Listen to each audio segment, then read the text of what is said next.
Now, that is the opening. It's called opening. This is for Didge students.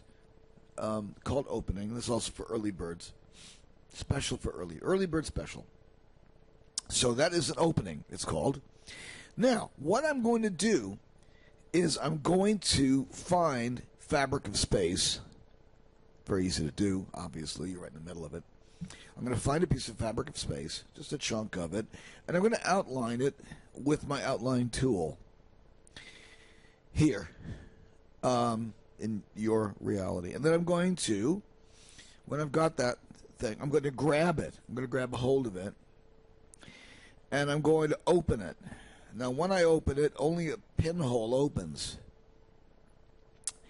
Then the trick is to jump through it without changing, without getting it changed. And the way you do that is by information. So that information is on one surface, then it's in the hole, then it's on the surface of the hole, I should say, and then it's on the surface of the opposing open side. So you've gone through a piece of paper, basically through a pinhole, and come out to tell the tale. Okay, so let's do that.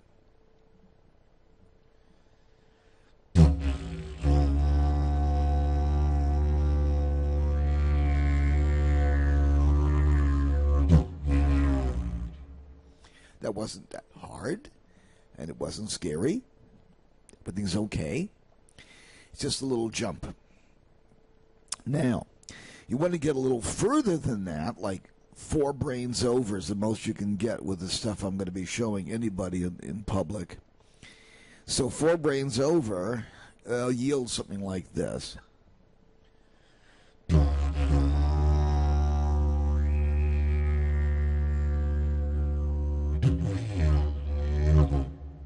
And I close it.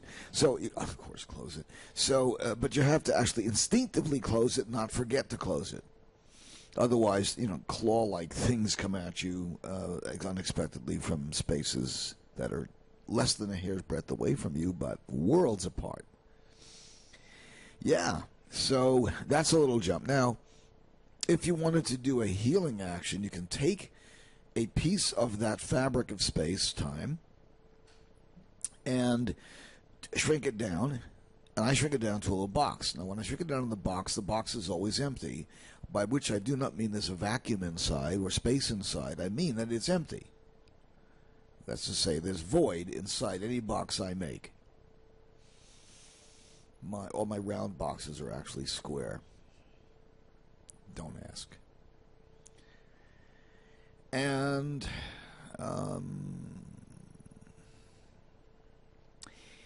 everything inside is void. The only thing that actually exists in any shape, form at all, any kind of form, is the information on the surface of whatever it is.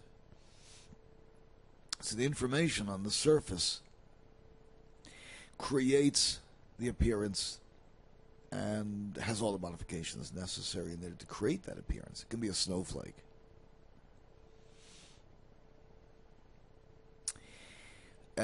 Or an electron. The information is the same. It's just the modifications that make a difference. Yes. So all the information that is on the surface of the universe. If you think of the universe as a piece of paper, you'll be almost right. Kind of a wavy, floppy, floopy piece of paper that has swirls and eddies in it. You'd be a little more right. Kind of a piece of paper that's living tissue paper, living tissue, living flesh, but it's a piece of paper, and it's foldable and bendable and so forth, like paper is. You wouldn't want to crush it or crunch it, but you can bend it safely and easily, and locally as well as largely. So on the surface of that piece of paper out there, no space outside of it. It's ridiculous to think of space outside something like that. There isn't. The universe contains all the space and time that there is in this universe. You gotta understand that. There's no more space and time out there waiting to be discovered.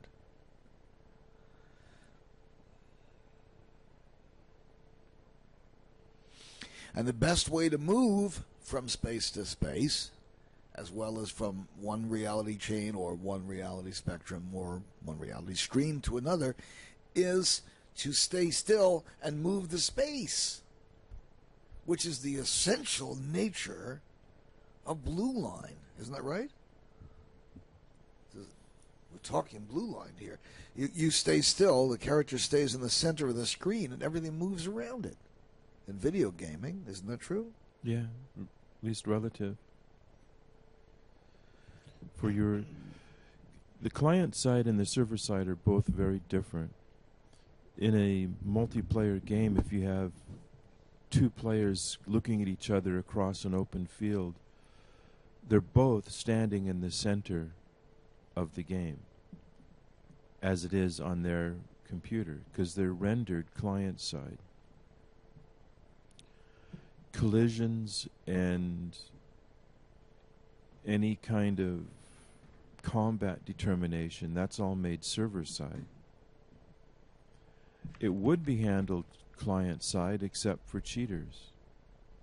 Client side is really a good solution for that, but there's a possibility of deliberate or accidental cheating. So those collisions happen on the server. And then the server informs both clients that they've collided and tells them what to do about it. Collision. Let's talk about that a little bit, because we deal with it all the time, both virtually and actually. There is a matrix. It's actually called a grid, properly, which is an underlying fundamental. It is the core fundamental underlying underpinning of this universe. And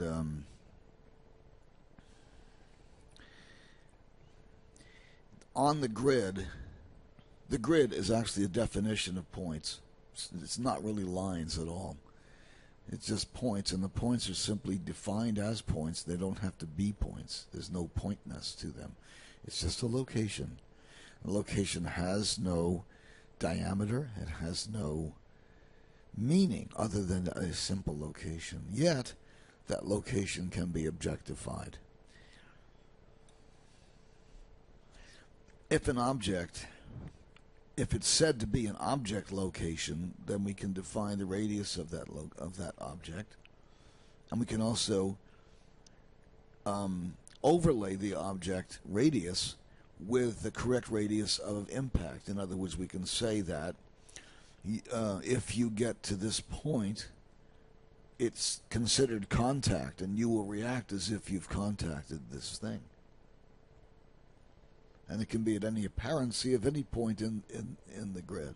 So actuality of where it is doesn't make any difference. What counts for you is where it seems to be, not where it is. Right, and there's different types of collision. Because collision just means that you're within a distance that is defined by typically a radius. So it's a defined radius. Typically, yeah. That causes a recognition, actually, that there is an interaction there. Yeah, because an aggro circle is actually a form of collision as well. It sure is, because you detect someone or something, or they detect you, and go into a condition of some kind. Readiness, combat, whatever it might be, but they're aware of you. Something triggered off. And there's much, much larger circles, if you will, that actually define levels of detail, LOD. Because the engine cannot afford to render everything in full detail, not everything that you can see. In fact, some engines you can't see past a certain distance, but there's still the potential of landscape and objects being out They there. block it deliberately. So what they do is they calculate each cycle what you can see and how well you can see it. It's like an agro circle exactly, only it's much bigger, typically, and you can't see very clearly past that. It lumps stuff together graphically. Right? Yeah.